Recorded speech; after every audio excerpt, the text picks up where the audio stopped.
Λευτέρη, πού μπορούμε να σε βρούμε αυτή την περίοδο? Θα με βρείτε λίγο παρακάτω στο Σύνταγμα, στο Μικρό Παλάς, με τον Θοδωρή τον Αθερίδη για 4η χρονιά. Εντάξει, ο κόσμος θα σκεφτεί υπάρχει κάποιος δεσμός από πίσω. Είμαι σίγουρος. Δεν αισθάνεσαι καμία ανασφάλεια δίπλα σε αυτόν τον άνθρωπο. Είναι ένα επάγγελμα του ηθοποιού, το οποίο είναι συνυφασμένο με την ανασφάλεια, συνυφασμένο με το φόβο μην εκτεθώ, γιατί κτήθεσαι, μην εκτεθώ παραπάνω από όσο πρέπει. Ο Θοδωρής είναι σαν καλός μπαμπάς, δηλαδή σε προσέχει μέχρι, τι να σου πω, αισθάνεσαι ότι είσαι στο σπίτι του. Είναι το τρίτο έργο του Θοδωρή Αθερίδη, αφορά στην κρίση, όπως τη ζούμε καθημερινά όλοι και αυτό μας καίει. Την έχει πάρει και την έχει βάλει μέσα στην ελληνική οικογένεια και εγώ είμαι ένα από τα μέλη της οικογένειας, ο γιος του. Νομίζω είναι από τα καλύτερα του έργα. Εγώ είμαι πολύ χαρούμενος που με φέτος αυτό το έργο. Είναι και δραματικό και κωμικό. Θα ήθελα να μου πεις πότε αποφάσισες ότι θα ήθελες να ασχοληθείς με την υποκριτική. Αρχικά ασχολούμουν με το τραγούδι, με τους Ντεσεβό στην Άξο, το συγκρότημα.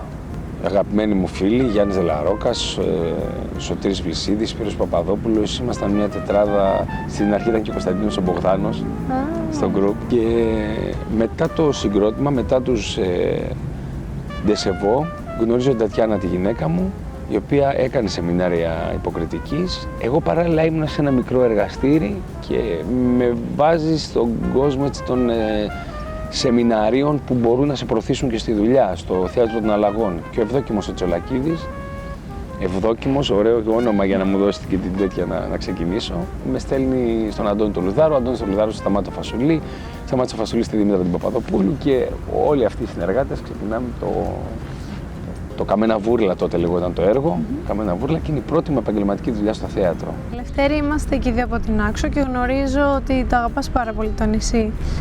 Τι θα έκανες έτσι ώστε να αναπτυχθεί το θέατρο στον τόπο σου? Τα σεμινάρια και τα εργαστήρια είναι το καλύτερο πράγμα. Μπαίνοντας και στην διαδικασία της διδασκαλίας, είδα ότι το σημαντικότερο που πρέπει να γίνει σε μέρη της επαρχίας είναι να βασιστούμε λίγο στον ντόπιο πληθυσμό, γιατί αυτό θα αφήσει πράγματα στο νησί και αυτό θα το πάει παραπέρα. Όταν συνεργαζόμουν με το Δήμο Άξου, υπήρχε και ήταν εκεί υπεύθυνος και ο Ιάκωβος ο Ναυπλιώτης, ο οποίος γνωρίζει πολύ καλά και την αξιακή γραμματεία και που είχε προτείνει την τραγέδια του Αγίου Δημητρίου. Είπε ένα έργο που είχε γραφτεί στην Άξο το 1700, ξέρω εγώ, την περίοδο που αντίστοιχα γραφόντουσαν έργα σαν τον Ερωτόκριτο σε 15 σύλλαβο κτλ. Και υπάρχει αυτό το έργο, μπορεί κάποια στιγμή να το κάνουμε, θα δούμε. Τι θεωρείς ότι πρέπει να έχει ένας καλός κωμικός για να έχει ανταπόκριση στον κόσμο? Νομίζω ένας ηθοποιός πρέπει να ξεχνάει τον εαυτό του, να υπηρετεί το κείμενο εκείνη την ώρα, να υπηρετεί το χαρακτήρα. Με την κωμωδία ουσιαστικά βοηθάς να μειώσεις τα προβλήματα, να τα κάνεις λίγο πιο διάφανα, να δεις λίγο πιο πέρα, να μην εμφανίζονται σαν τείχος. Τι σε γεμίζει στον ελεύθερο σου χρόνο, με τι χαλαρώνεις? Κοίταξε, επειδή είμαι αρκετά διαστροφικός με τη δουλειά, συνήθως χάνω τον ελεύθερο μου χρόνο γιατί πάω να τον κάνω επαγγελματικό. Σκέφτομαι τι μου αρέσει να κάνω τον ελεύθερο μου χρόνο, να το κάνω επάγγελμα. Αντίστοιχα, με έβλεπα πολλά ντοκιμαντέρ που σου λέγανε την επιστήμη για την παιδεία κτλ. Και έλεγα και εγώ πώς θα γίνει τώρα να κάνω ένα ντοκιμαντέρ για να ασχολούμαι με αυτό, να είμαι σε τριβή με αυτό.